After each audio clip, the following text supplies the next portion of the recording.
Currently, I think there are 8 intelligences that I'm very confident about, and a few more that I've been thinking about, and I'll share that with our audience. The first 2 intelligences are the ones which IQ tests and other kind of standardized tests valorize.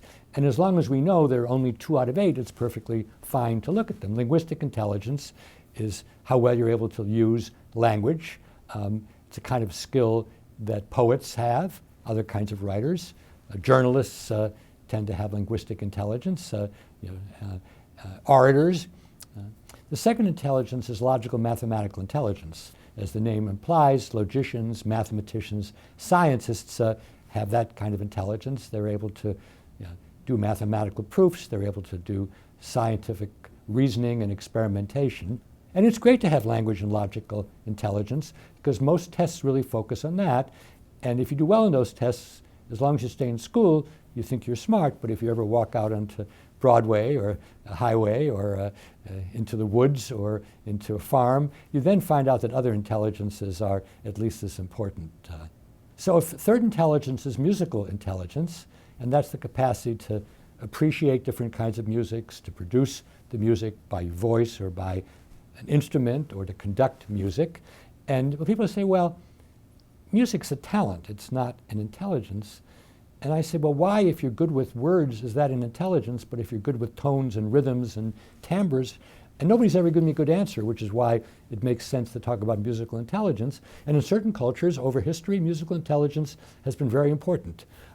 A fourth intelligence is spatial intelligence. That's the intelligence which allows us to handle and work in space that's close by. A chess player would have spatial intelligence. A surgeon would have spatial intelligence. But there's another variety of spatial intelligence which we use for a much broader navigation. That's what an airplane pilot or a sea captain would have. How do you find your way around large territory and large space? Similarly, with the fifth intelligence, bodily kinesthetic intelligence, it comes in 2 flavors.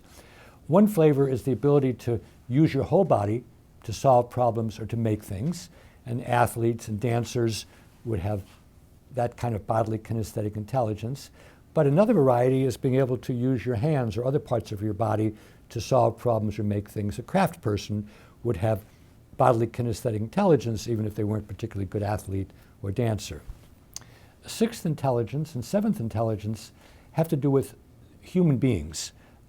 Interpersonal intelligence is how you understand other people, how you motivate them, how you lead them, how you work with them, how you cooperate with them. Anybody in any workplace with other people needs interpersonal intelligence. Leaders hopefully have a lot of interpersonal intelligence, but any intelligence can be used in a pernicious way. So the salesman that sells you something you don't want for a price you don't want to pay, he or she has got interpersonal intelligence. It's just not being used in a way that we might prefer.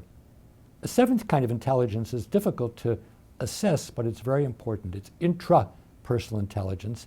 It's understanding yourself. If we go back way in history and prehistory, knowledge of yourself probably wasn't that important because people did what their parents and grandparents did, whether they were hunters or fishermen or craftspeople.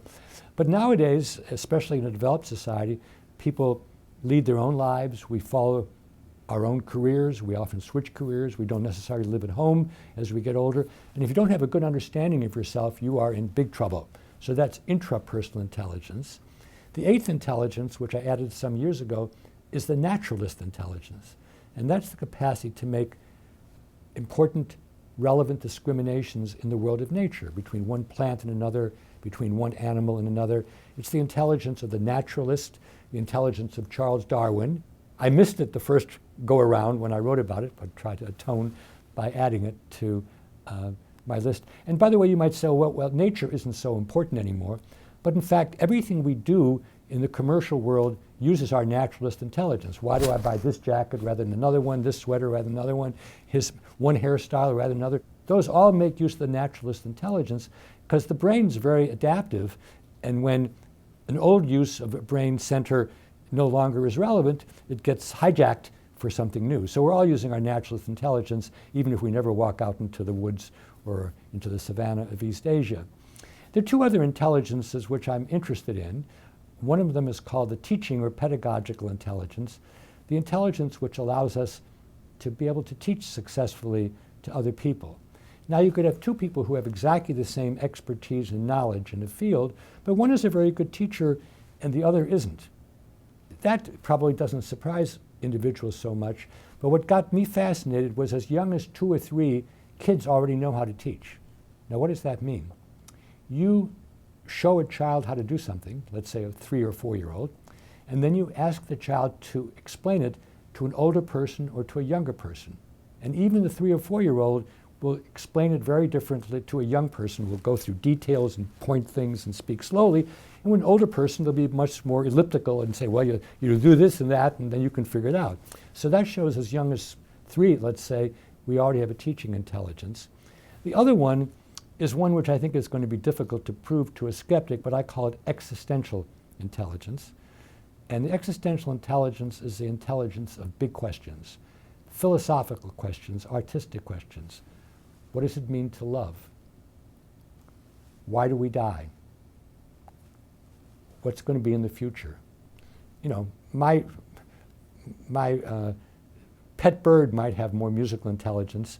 The rats scurrying around the floor might have more spatial intelligence, but no other animals have existential intelligence. Part of the human condition is to think about questions of existence. And I like to say every 5-year-old has existential intelligence, because 5-year-olds are always asking why this, why that. But the difference between a 5-year-old and a philosopher is the 5-year-old doesn't pay too much attention to the answer, whereas philosophers and other people who develop existential intelligence are really very interested in how we attack questions like that.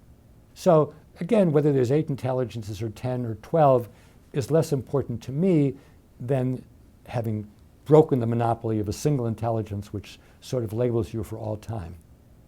I think if we lived forever, we could probably develop each intelligence to a very high degree. But life's very short. And if you devote too much attention to one intelligence, you're not going to have much time to work on other kinds of intelligences. And so the big question is, should you play to strength or should you bolster weakness? And that's a value judgment. A scientist cannot give you an answer to that. If, for example, you want to be a jack of all trades and be very well rounded, then probably you're going to want to nurture the intelligences which aren't that strong. If, on the other hand, you're dead set on really coming to the top of some particular heap, then you're probably going to find the intelligences that you're strongest at and really push those. And you know, if a parent came to me and said, well, should we supplement or should we accentuate? I would say, well, tell me what you'd like your child to do, or better, let the child tell you what he or she wants to do, rather than saying, well, science says you should do one or the other. I think it's a question of values, not of science.